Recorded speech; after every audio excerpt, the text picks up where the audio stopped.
야로에가 좀 노무현가 시행되는 야로에 시작이 되는 거고 타마 되는 거는 지야로에가 야로에가 총거의 동거 아주 모이는 사정보다네 좀 시행시기에 앞으로 시기를 하는 게 소용이 오래 내가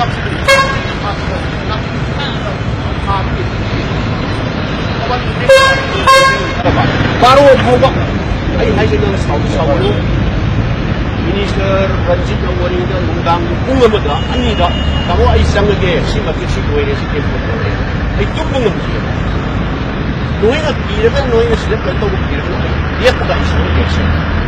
시스템인 건 어때요? 시아래를 한 그거는 아이 강해. 예서로 와 아이노. 아이 가장 강해 시켜라. 나는 하려고 하는 게 그림 어봐. 아이 이 파르가 하는 게 예서로 프라이스 오래 가만히 더 있는 거예요. 며칠 남았는 그 거리가 거리가 이리로 오고.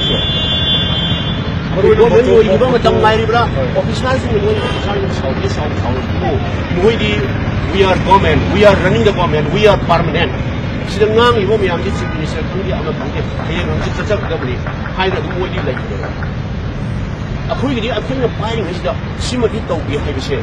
그들 남미해다가 방콕나다 사자이 몇 번도 보면 하루도 던지도 뭐. 남들거나 거의 리자인 못다. 남들거나 we should have to resign.